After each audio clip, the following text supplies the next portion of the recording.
Target palawakin ng Department of Social Welfare and Development ang Project Aruga, isang proyektong tumutulong sa mga batang may kapansanan at kanilang mga pamilya.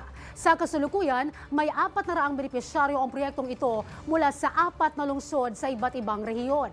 Ayon kay DSWD spokesperson Assistant Secretary Irene Dumlao, mas pinag-aaralan pa nila ang proyekto para matulungan pa ang maraming pamilya. Nagbibigay ang Project Aruga ng 10,000 pinansyal na tulong at iba pang serbisyo tulad ng home care at community support.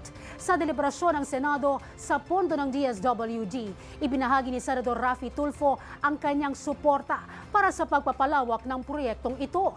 Iminungkahi rin ng Senador ang pagkakaroon ng buwan ng allowance para sa mga benepisyaryo.